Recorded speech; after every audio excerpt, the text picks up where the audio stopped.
Hello, party people. Welcome back to Place, Manner, Voice. I am your friendly neighborhood phonologist, Catherine. Every episode, I transcribe a word into the International Phonetic Alphabet for us. I have a kind of short word today, and I know I always say this, but there's some interesting stuff going on with this word. Stuff. Interesting stuff going on with this word. That is our word of the day. Stuff. This is kind of a neat word. Stuff, for things. Interesting things going on, interesting stuff going on. So that could be a noun there. But you can also stuff a pillow or stuff your face with a lot of food. So that can be a verb as well. Stuff. So I'm going to do two transcriptions of this word because I can hear some interesting things going on. I'm going to open my brackets here and start with a s, that S sound at the beginning.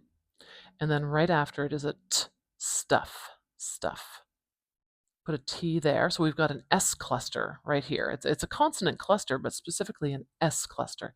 English loves S clusters, and it allows many, many, many, including some three sound clusters like spring or splice. There's another stra is another one. Okay, so we've got stuff. This is a really short vowel sound. Do you hear how short that is? And as a native English speaker, it's kind of weird for me to stretch out that vowel. It's it would sound like stuff. No, stuff, stuff. There it is, stuff. And it just sounds a little off. It feels weird in my mouth. I like to call these vowels inelastic. They don't like to be stretched really long.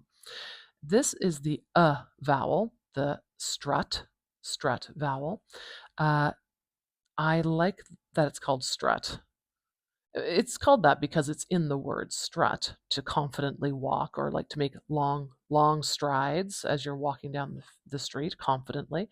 Um, but also, so actually, I like that because if someone's strutting down the street, they're taking really long strides, and you can see that symbol right there. But it's also those, if you think of a bridge, and we have these brackets that hold up a bridge that make it strong, those are called struts. And look, they're the same shape as the legs, same shape as the struts in a bridge, same shape as the symbol in the IPA. So, stuff, stuff.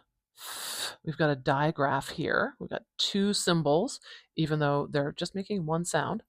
It's not double long. English doesn't care about that. Um, some languages, if you see two letters, it does change the sound, but not really in English. I wish it was more consistent, but it's not. Sorry. Stuff.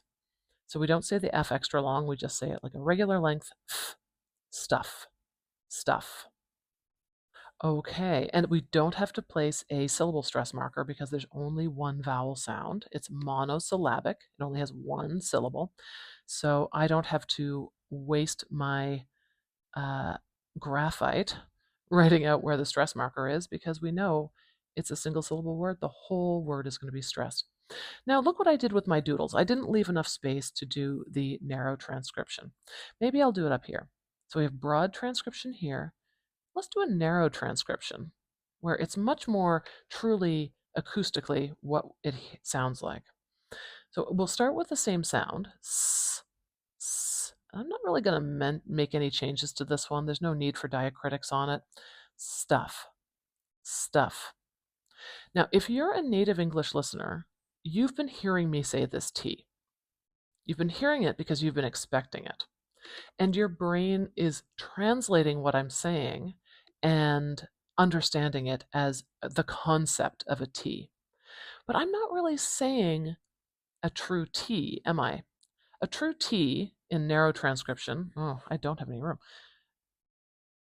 I would transcribe like this, with a little H up there, and this is the explosion of air afterwards. T, t, t. I don't know, I hope that's not messing up my mic, sorry.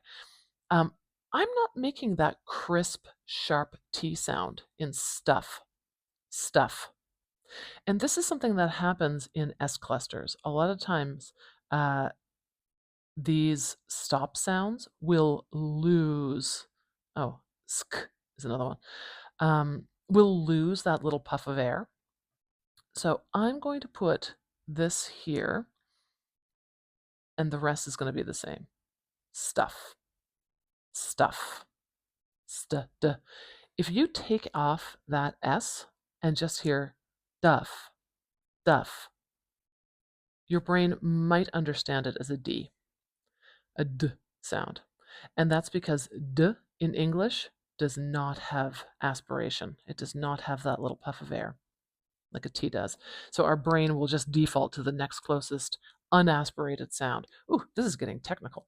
We're getting into some like neurolinguistics here. So we've got stuff, stuff, and this is a little more specific. What else was I going to say? Oh, I know. This is a little bit sloppy of me, but do you see how this TH, I put a little hook at the bottom there? Sorry, this T, I put a little hook, or the T sound, I put a hook. This one I didn't. This really should be more consistent. That's a little bit sloppy of me. Uh, and I say that because you can make a T like that, but there's also an IPA symbol with an elongated T. We don't use it in English. So if you're using this one with the hook, just be careful that it lands on the line. Um, Happily, people aren't going to be watching for this symbol or this sound because we really just don't use it in North American English. So I don't know. That's just a little like technique note there. If you're learning how to write IPA, um, it's okay to put that little hook on there, almost like a printed T, but just be careful it doesn't drop below the line. Okay, enough of the IPA police. That's what my students get all day. Thank you for joining me on IPA, on Place, Manner, Voice. If you have any questions or if you've got a word you'd like to see me transcribe, do leave a comment below.